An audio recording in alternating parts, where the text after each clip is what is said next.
Ang Turkey ay nasa Asia at Europe. Kalahati sa Asia, kalahati sa Europe. Parang taong di makapag-decide kung sa Jollibee o sa McDo kakain. Nakakalito. At alam nyo ba na ang bansang ito ang nagpasimula ng soap opera? Yung heavy drama na may amnesia, sabunutan at nawawalang anak. Sila ang nagpauso niyan. Diyan sila magaling. Kaya kapag napadayo ka sa bansa nila, humanda ka sa mga makakasalamuha mo. Dadaanin ka nila sa aktingan. Dahil sa Turkey, pwede kang matulja.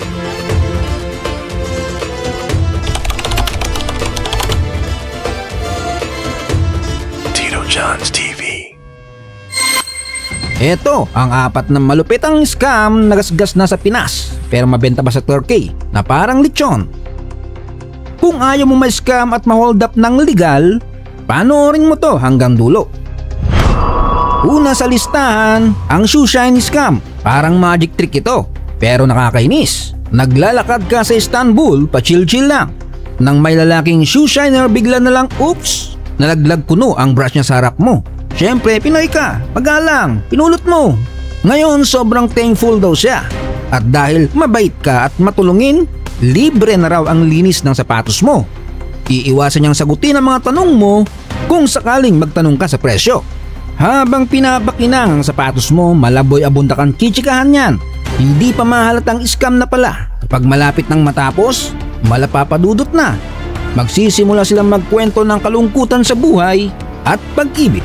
May sakit daw kuno ang asawa. May 10 anak siyang binubuhay. Kailangan niya raw ng pampagamot. At bago pa humaba ang kadramahan, bibigyan mo na lang sila ng malaking tip. Nabudol ka na pala nang hindi mo pa napagtatanto. At kung sakaling mahina ka mag-tip, ayan na, gegirahin ka na. Hanggang mapita kang mag-abot pa ng dagdag. Ginagawa nila yan araw-araw ng paulit-ulit sa mga libu-libong turista sa lugar.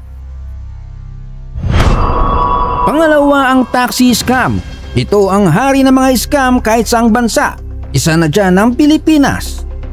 Mahirap iwasan ng ganitong scam dahil pagbaba pa lang ng airport, kailangan mo sila. Sa Turkey ang taxi ay parang ex mo. Mukhang okay sa simula, pero manluloko pala. Magtatanong ka lang ng direksyon, taas presyo na agad. Ang diskarte nila ganito. Pagsakay mo pala ng taxi at napansin nilang isa kang turista, gagawin nilang lahat ng taktika. Baututan ka lang. Sasabihan ka ng driver na sira daw ang kanyang metro, kaya kukontratahin ka na lang sa presyong medyo mura. 500 lang daw papuntang mall. Pagbaba mo, 2,500 pesos na. Dahil umiwas siya sa traffic at sa mas mahabang ruta kanya idinaan. Eto pa, kung hindi sakto ang ibabayad mo, yari na. Sorry, no change daw. Goodbye pati sukli. Ang solusyon, mag-book ng taxi sa hotel sa mga trusted websites, kumuha ng litrato ng plaka ng taxi para matakot sila o kaya gamitin ng Uber, mas mahal man, mapapanatag naman ang loob nyo. Pangatlo, ang restaurant scam. Ito ang pinakabwisit at hindi makatarungan. Ito ang scam na pinaka-common sa bansang Turkey at ang tinatarget nila syempre mga turista pa rin. Gaya ng ibang scam, marami silang paraan at taktika para madali ang sinumang target nila. Mahirap din itong mahalata lalo na't nakaupo ka na.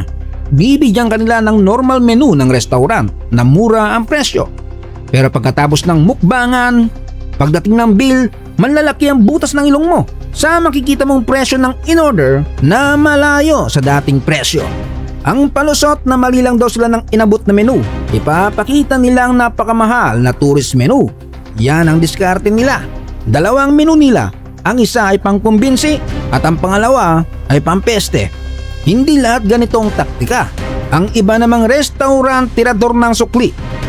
Kapag cash ang binayad at kahit malaki pa ang sukli mo, hindi na nila ibibigay. Kunwari nakalimutan o busy lang sila.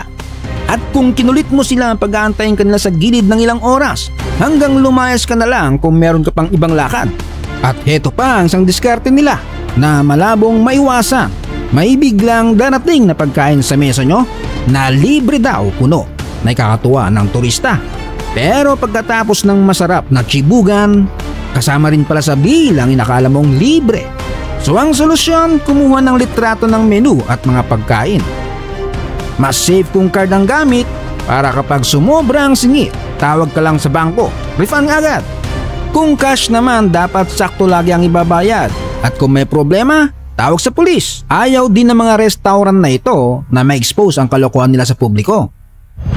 At panghuli, ito ang classic, ang pickpocketing scam na madalas nangyayari sa mga taong lugar gaya ng Maynila.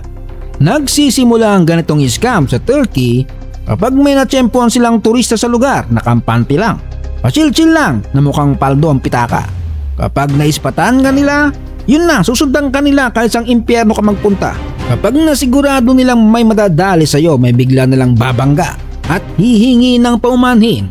Ang iba ay hindi mo mararamdaman sa bilis ng kamay nila. Pero pagtingin mo sa bag mo, ayun, maiyak ka na. Wala na yung phone mo o wallet. Nasa kamay na ng ninja scammer na parang multo.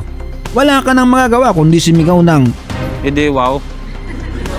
at napaka-imposibleng mabawi pa ang nawala sa'yo dahil naipasa na sa iba. Wala nang ebidensya kahit magwala ka pa.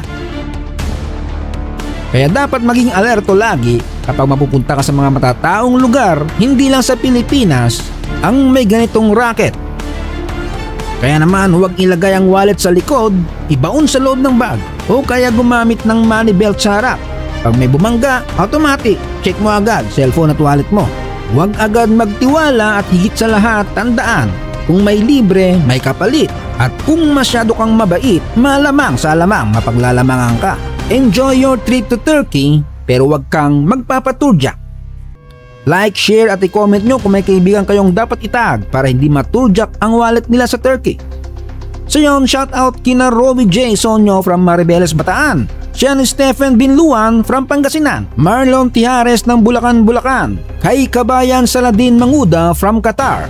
Ravela Julius Jr., Jess Pinoy Vlog, Edward Zalizad from Cos Island, Greece.